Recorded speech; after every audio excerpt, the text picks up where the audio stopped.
Greetings, programs. Welcome to another Siege battle. This here be a replay from sent in by DJ437. Thanks a lot, DJ. Much appreciated. We are actually talking in, I think it was Bearded Warman's Discord server. Correct me if I'm wrong, DJ, because I know you want to watch this. And so we were talking about how he had some great battles the other day and said, "Oh, I've got a great one here for you." So we're going ahead and take a look at this one. We have France, the country, playing as Swaby, and DJ437 as Egypt. They're defending. They're being attacked by Multiplayer, who's playing as Nervii over here, and then Velocity as Gatea. So I don't know anything about this battle. I was just told to watch the VP, which until I start, I think is right here. I think this is the central VP right here. And so I was just told to keep an eye on that, so I'm going to assume some sneaky business gets taken. There's some sneaky business going on. I mean, it's only 36 minutes, so I'm expecting a capture victory or just an absolute rout by the defenders. And we're going to go ahead and kick this one off. So I'm really intrigued by this defensive lineup. They are not so much the defensive lineup, but this formation here. Speaking of lineups, I'll go ahead and go over the defenders. Egypt, DJ, playing as Egypt here, is bringing some Galatian swordsmen on the front line, going to front line with elites, with Carry and Axemen to reinforce with Swaby's round shield swordsmen. And they have a lot of their archers right here. Mercenary Cretan archers, Egyptian slingers, and then 3 longbow hunters. Correction, 4 longbow hunters here for Swaby. And you got some Bloodsworn. And over here on the left, Bloodsworn with Club Levy, just forming up that entire flank with round shield swords. Over here on the right, you have Galatian swords again, front lining with elite, some Bloodsworn. Right behind them, more Bloodsworn, and way back, and over here is a Swordmaster. Then over here on the far left, looks like we could have a potential sally out with the Egyptian Cav of DJs, with another Swordmaster and a round shield sword. And then Swordmaster here, and then possibly these 2 Thorax swords with the Korean Axeman General. Now, DJ, I know you're going to watch this, and with the Swordmaster General way back there. Maybe this is the central VP. I can't remember. I haven't played Tarsus in a while. Anyway, now DJ, maybe you can answer this. Why do I see a lot of people using the Carry and Axeman General? Why? This is something I am seriously wondering. Because your General is your most valuable unit. And the Carry and Axemen are garbage unit. I mean, sure they can hold their own for a little bit against some of the other weaker mid-tier units, but they're not effective in the long run. And even though they get the boost, the general boost, it doesn't make sense to me. It does not make sense to me. With Gatea, we have the Egyptian Sally out coming out right now. They're going to head left immediately, try to come around to the artillery, it looks like. We have some heavy spears and spear horse of Gatea protecting their Dracenian heavy ballista. They've got noble swords up here on their towers with mercenary axe warriors and the Dracenian heavy bowmen, sending the bow horsemen after that sally out with the general noble horse and some mercenary axe warriors. And they're just coming over to completely, I think they were expecting a sally out with how quickly they're able to mobilize against it. I think these guys may have been expecting a sally out. I really do. I mean, they had the right units in the right position for the right moment. So now coming over here to the Nervii, we have some Celtic warriors running up to those towers, maybe. More Celtic warriors just coming in from all over the place. They have Celtic warriors on the tower protecting the ballista for the most part, and some Levy Freemen. That's all we can see right now. I'm assuming their units are scattered out in these trees here where they can stay hidden. If you see on the cursor when it has that tree icon, that means a unit can be hidden there. So even though the attackers can see everything, they still can't see hidden units, unfortunately. So the way you were hoping, and the way it looked like they set up, they'd be attacking only this segment. So you guys set it up pretty well to box them in. But this box can be easily outmaneuvered. I mean, you can technically have a unit hide right here very quietly, just like a little Celtic unit or some kind, a Celtic warrior, or something like that. They quickly run up to this tower, boom, onto the wall, and they're behind you. And sure, it's just a Celtic warrior unit. I mean, your Swordmaster here would make short work of it if it was there. But it's just the fact that you'd have to divert your Swordmaster to go take care of it. your Swordmaster would then get a little bit tired. They'd then take some casualties, they'd expend some of their ammo. So maybe in the long run that could be the idea, make you think they're fully committing over here and then they flip across. Just the only person I've ever seen play is DJ, and I've played with him and against him. I kind of know his style. His style is very much similar to Dodgy, where it's a full-on front defense, no retreat, and you hold the walls no matter what, is kind of what his style was, or is.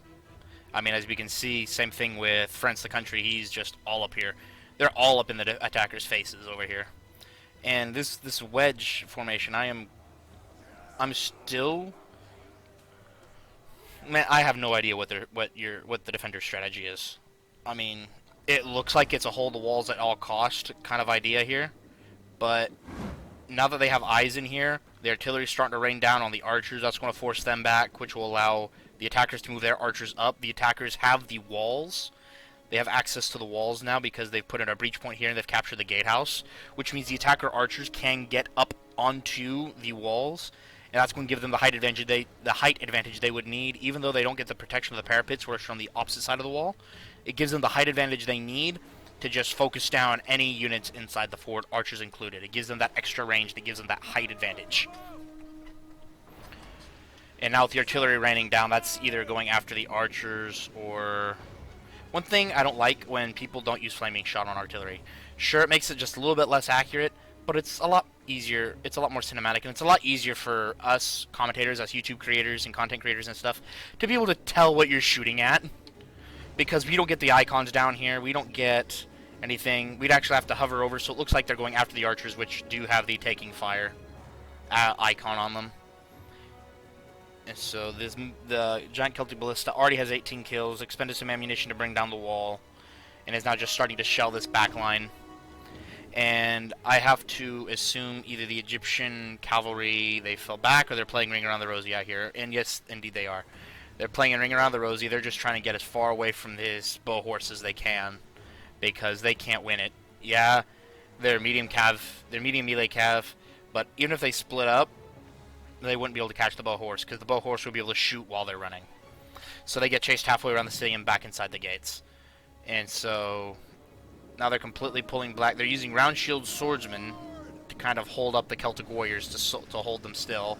And this will be the first melee engagement of the match, and getting a charge bonus that results in 10 kills and counting.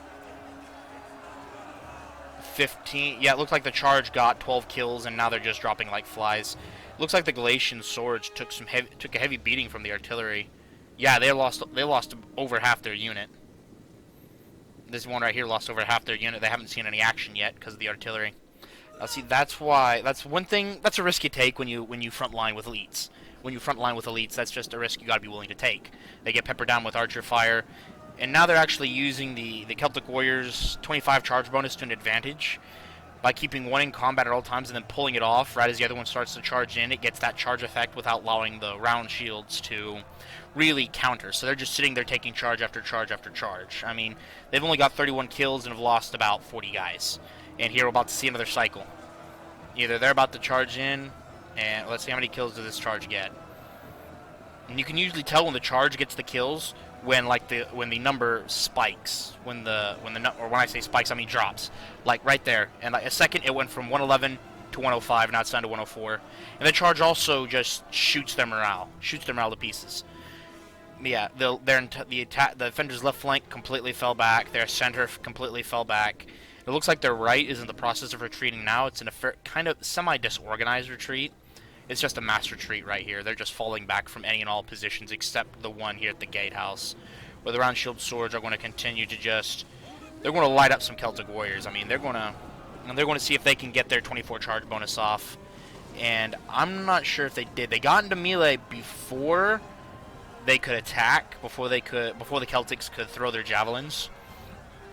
And now it says the Celtic warriors are losing because they are already at a numbers disadvantage, and the round shields are actually better than the Celtics. I mean, the weapon damage of the Celtic is higher than that of the round shield swords, but their melee attack is higher.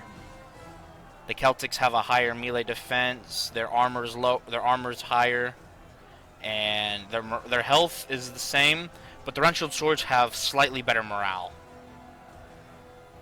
And so now there's this little skirmish going on for control of this gatehouse, which I think the round shield swords will hold as best they can. Even though they're winning the fight, the noble swords are going to come in and they're just going to sweep that. Those round shields will not stand up to the Gitaean noble swords. These round shields are just now starting to collapse under just sheer weight as the noble swords get involved as well. But 80 kills, I mean, that's not terrible. 80 kills for round shield swords actually pretty good, especially considering what they were going through. So that's very good on them. 80 kills, that's 80 less people to have to worry about later on down the road. Like I said over here, the round shields are beating Celtics one-on-one. And so, but now the javelins from the noble swords come in, just absolutely demolish the round shield's right flank as they get swarmed by the noble swords. And we can just sit here and we can watch that number drop. Now that Nervi has also captured the gatehouse, they're taking casualties from the arrow fire. Celtic Warriors are going to disengage, see if they can actually just salvage the unit. 46 kills and 56 men left. The round shield swords for losing slightly, taking heavy arrow fire and attacked in technically their rear, I guess. They're taking casualties if they... Now this is a smart move of the round shield swords. I mean, they're stuck between a rock and a hard place. They really can't do anything. They're going to get javelined again, and this is the end of them. But they really couldn't do anything. If they tried to run from the noble swords to pursue the Celtic warriors, they would have lost men to trying to disengage, and they would have got completely butchered. They would have broken a few seconds earlier. But by staying in that, fighting the noble swords and allowing the Celtic warriors to disengage, opened up for a charge and a volley of Pila. So that was a really well played position right there. The defenders did what they could. The round shield sword did what they could, but there's nothing they could really do. So it looks like now we have Thorax Swords of the Galatian Royal Guard. We now have what seems Egypt developing reserves and moving 2 carrying axe units to the back as well. Sorry, guys. Hiccups out of nowhere.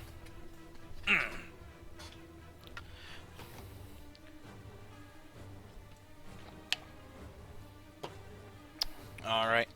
So, this one looks to be... I mean, you have a single Celtic warrior unit here all by itself. He's facing you. So he's facing the Bloodsworn, just taking arrow fire. Just taking shots from the arrow tower. Hasn't lost anyone yet. It looks like he's in range. And I'm waiting for these longbow hunters to start opening up the Bloodsworn. I was going to say you could charge them, but Getaea moved up some mercenary axe warriors over here to help support.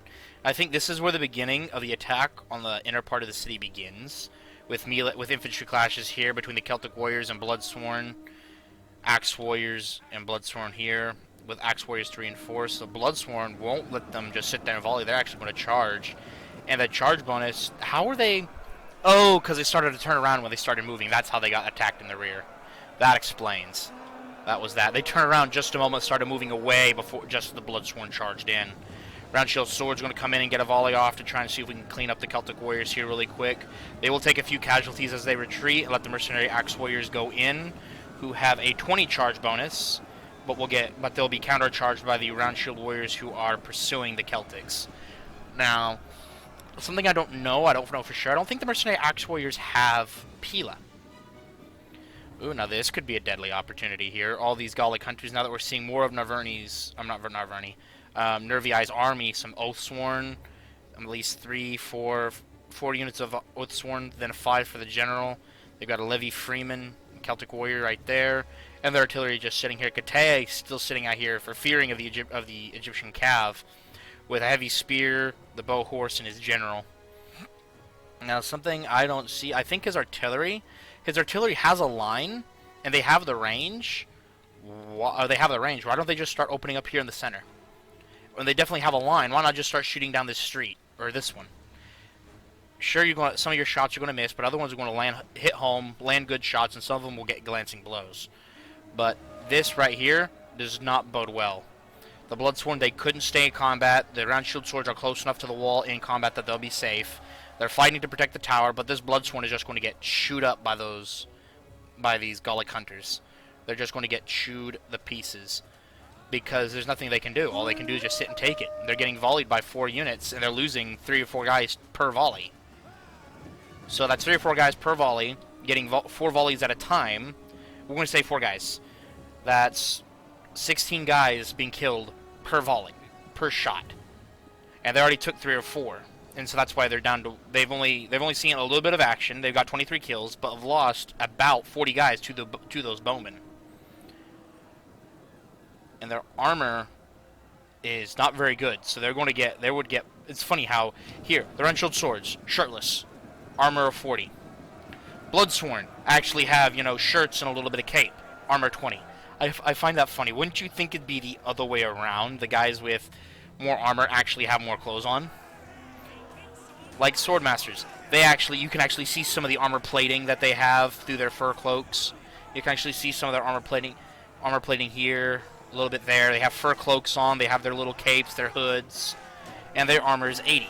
So, that's actually, acceptable. They have metal helmets, little decorative designs on them sometimes.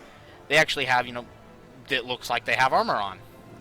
But these guys, the round shield swords, all they have are their pants and a circle shield. They're round shields. Some of them have square shields. Yeah. And they have no helmets, no armor whatsoever. They just got their pants and their shield, and they have armor of 40.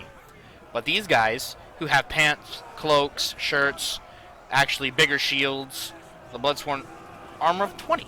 That's some things that don't make sense. Now, the archers have repositioned, and only one of them is shooting while the others are moving in.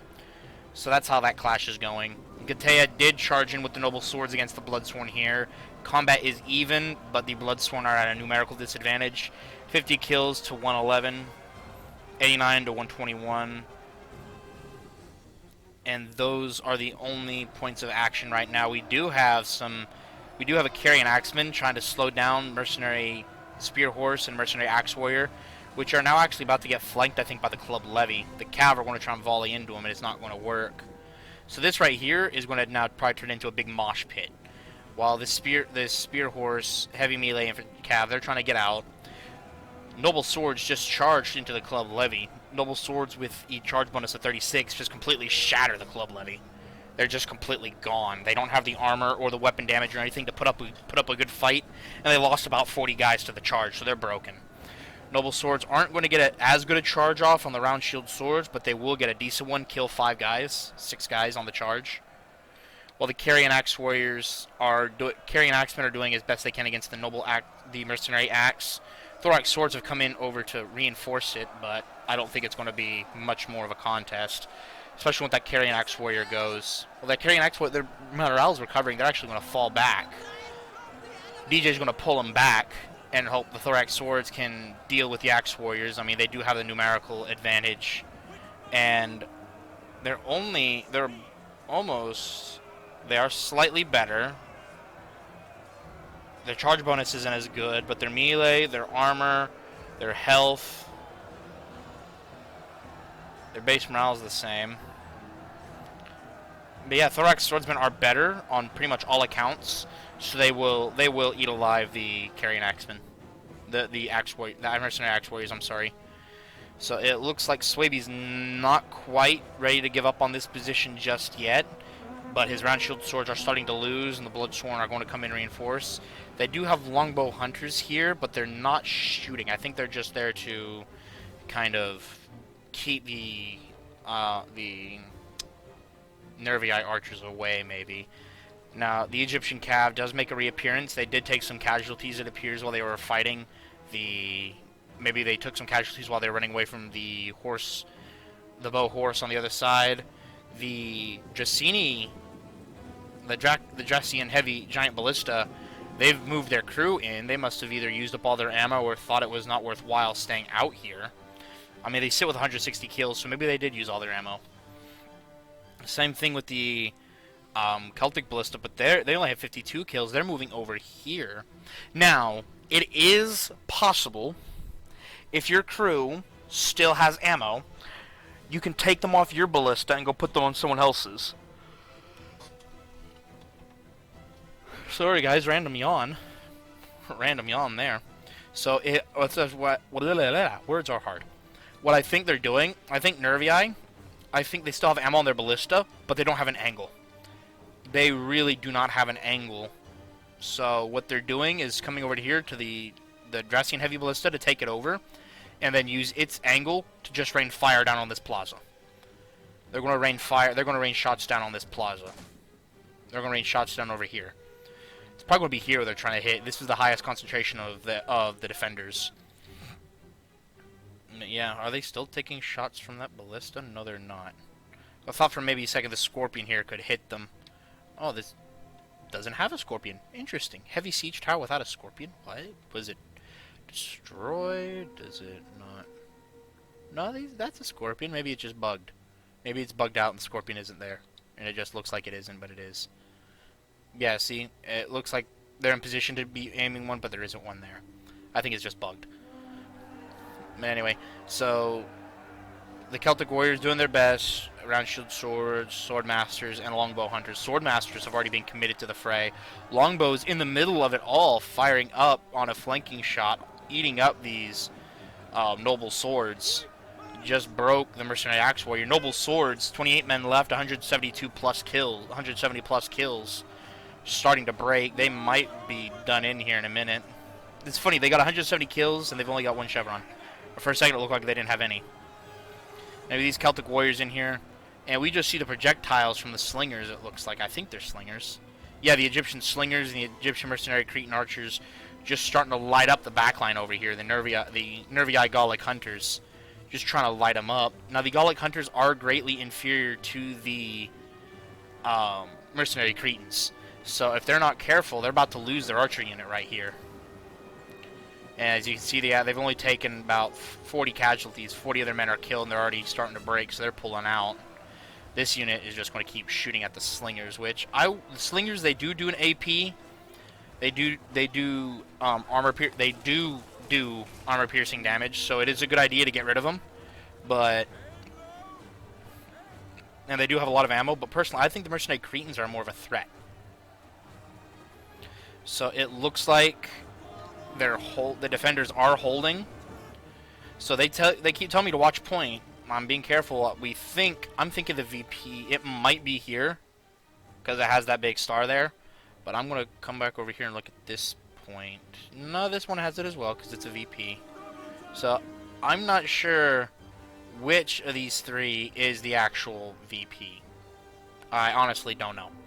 I don't know which one is the one they need to defend. Maybe it's this one. I really don't know. I don't play Tarsus very often.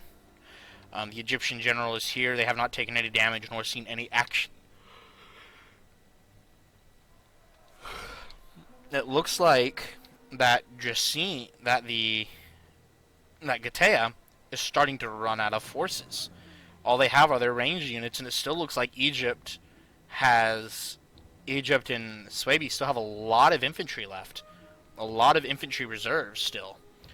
And it looks like the attackers are running out. It looks like they're starting to run out.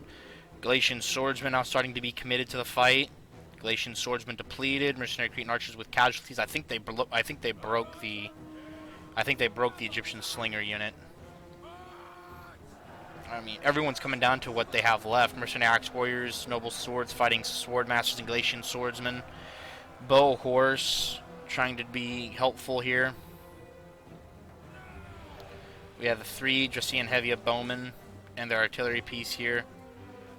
Noble swords up here fighting the Carian axemen. That looked like they were trying to do a sneaky move here, and it didn't really work out for them.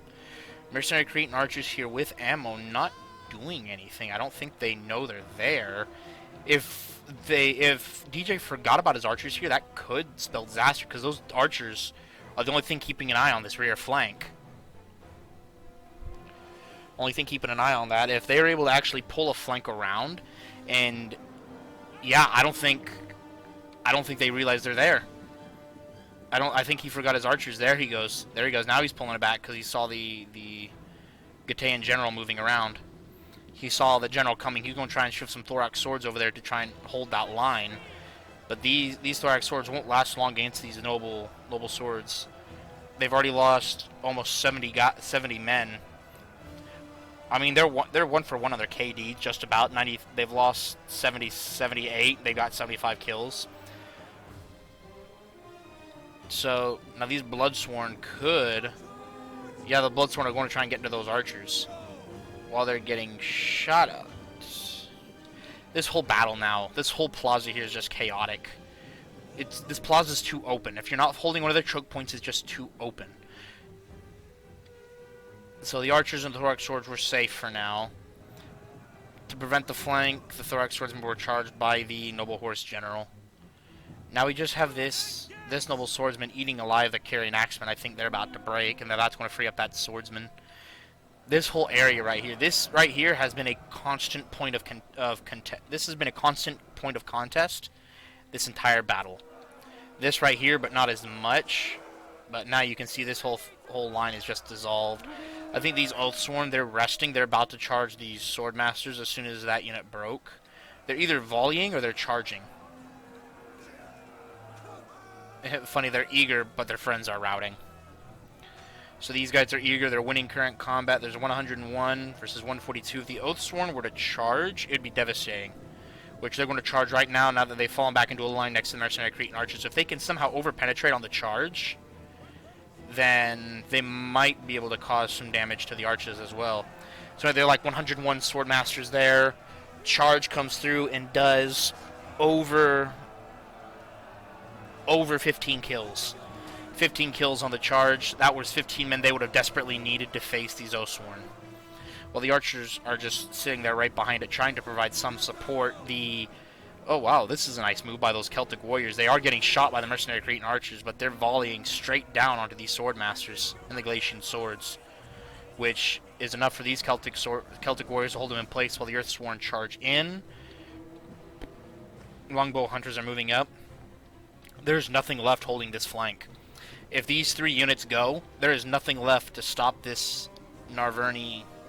I'm sorry, Narverni. I keep saying Narverni. I played against Narverni earlier. There's nothing going to stop Nervii from just pouring through here. All the Egyptian, and it looks like, yeah, the defenders are pushing. The defenders are now pushing back, pushing out. The attackers have lost complete control of the central plaza, and are doing the best they can. They have next to no infantry. All they have are archers and a couple of cav units and a couple Oathsworn Levy Freemen. They're sending this Celtic warrior over here to try and support, keep this Oathsworn from dying, which is one of their last elite units. I'm not seeing anything sneaky. We're closing on 10 minutes here. 10 minutes left. And if I were to look at this right here, right now, if I were to give it a call right here, right now, I'd say defenders win. Because neither general has seen any action. And all the attackers have left are archers. They have a couple of infantry and archers. That's all they have left. Suebi Swordmasters fighting Oathsworn. They're not going to last for much longer. Galatian swordsmen are resting as best as they can. Longbow hunters, I think they still have ammo. The Egyptian cav just, I'm not sure what they're doing out here. In fact, if I were them, I'd have charged into the noble horse and see if I could kill see if I could kill Gatay's general. If I could kill Gatay's general, that would be the nail in the coffin for him, because he doesn't have enough army left to support his army's morale. If his general were to die, they'd break from army losses. All he has left literally are his archers. Yep, here they come. Here come the horsemen right now for that charge, for that exact charge. They did manage to. The attackers do hold the gate. That's now classic Rome 2 pathfinding. In through the hole and charge into the general. Well, the horse archers are going to come out the gate. They're either going to escape or they'd come around and flank shot. I would come around and flank. Try and save your general as best as you can. But, I mean, the attackers have lost. They've lost here. They're losing here. The Oathsworn are actually beating Swordmasters here after being flanked and fighting flanked. They beat the Swordmasters. They're getting into the Cretan archers now, which short work will be made of them. All that stands between this lonely Oathsworn is the general and the depleted longbow hunter between the VP. That's all that stands between them. Nervii, yeah, that's it. Nervii, Suebi Swordmasters got into his archers. Oathsworn fighting depleted Swordmaster unit. These mercenary Cretans are getting eaten up. Oathsworn are actually breaking these Galatian swords, which actually this right here could be a big win for the attackers, because that would allow them to get up here to these archers and then swing around to flank the general and the archer to help punch through into the VP. I think the attackers realize, yeah. Oh wait, no. They're going to try and they're going to shoot at these Oathsworn here, deplete them as much as they can. The general's trying against these Galatian Royal Guard with the Celtic Warriors, but I think it's just going to be too much. Nervii Gallic Hunters have broken. Swordmaster's breaking against Oathsworn, who's fighting two fronts.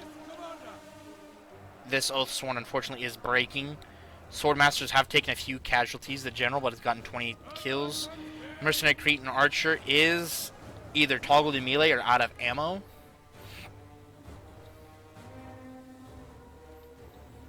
And the Dracenian general, the Gataean general, is dead.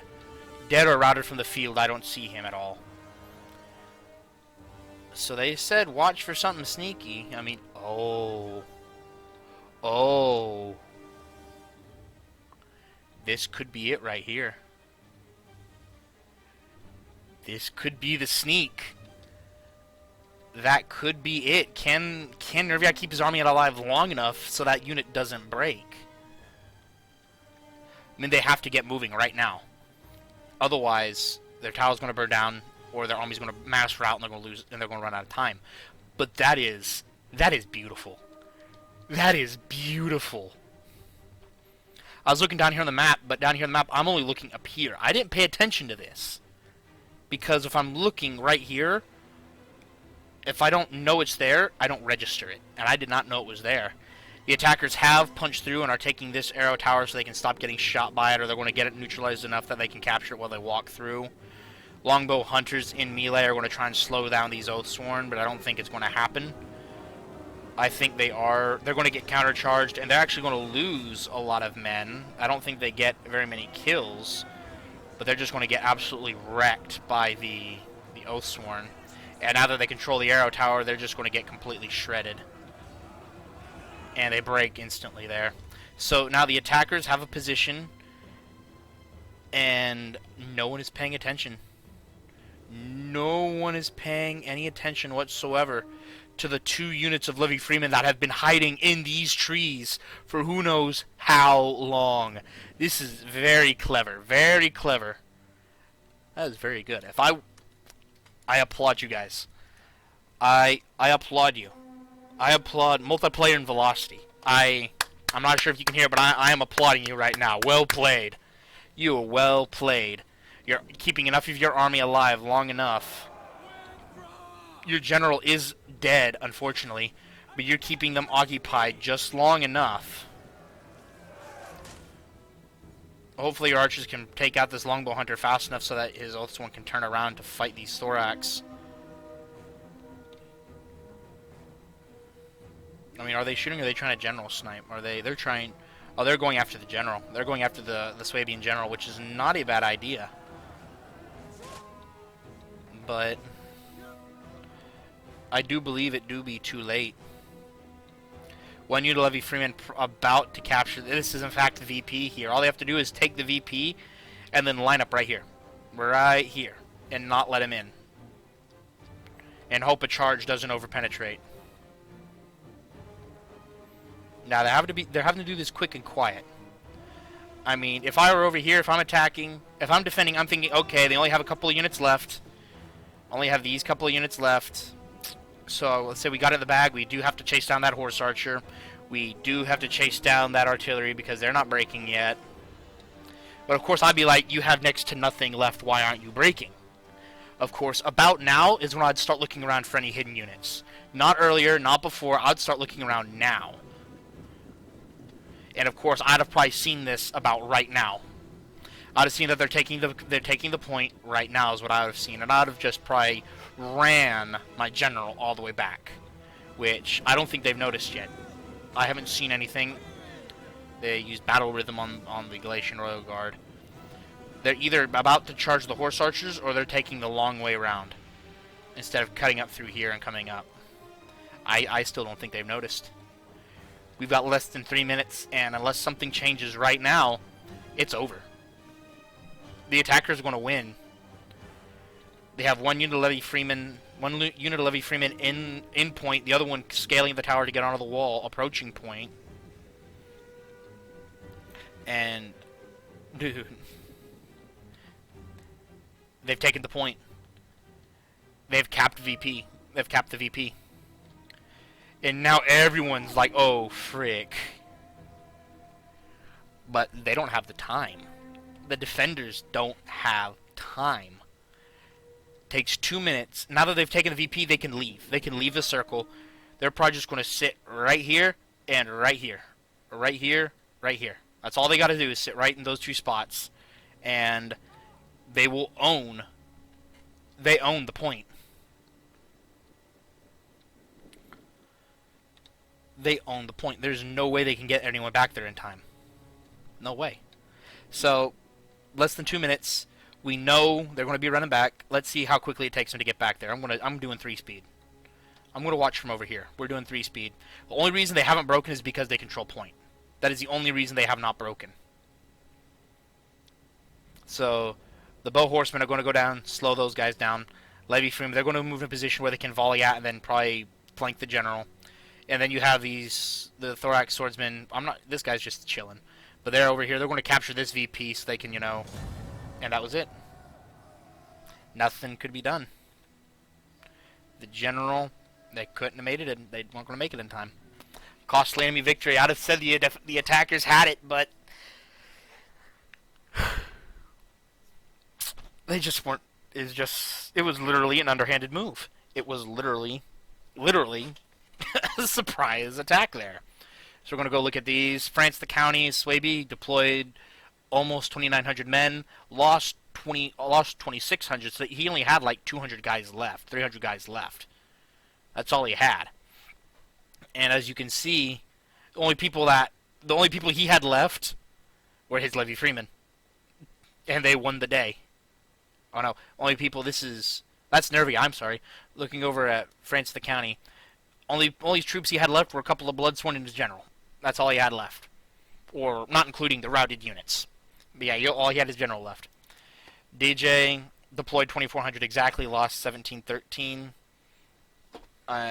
France got over 2,000 kills. DJ got just under 1,500. Decent amount of kills. His Egyptian slingers did okay. His mercenary Cretan archers did wonderful. So his top killer was a Galatian Royal Guard with 184. And a Thorax Swordsman with 164. Archers with 186. Those are his top killers. Swaby's top killers were the Swordmaster. His 3 Swordmasters with 215, 300 kills, and 186. His General Swordmaster with 134. Round Shield Swords with 121, 104. Those are very good game. That's a very good game for them. Bloodsworn getting all about 100. Club Levy getting nothing as per usual. And then the Longbow Hunters. This Longbow Hunter, he must have got into. Someone must have got into him. Only 4 kills. He must not have fired a single shot. Now, Swaby, or Nervii. What? Nervii. All Nervii had left were the 2 Levy Freemen that won the day. That's all he had left. Deployed 2,600 exactly, lost 2,186 guys, got almost 1,700 kills. So his top killers were his Oathsworn, definitely. 330, 194, 199, 126. All of his Oathsworn did beautifully.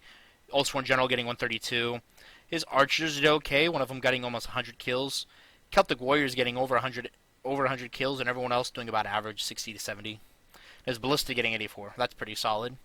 And then Gate, Velocity, you guys were really smart. I'm telling you. 2,080 guys deployed, lost 1,657, got 2,200 kills and 2,247.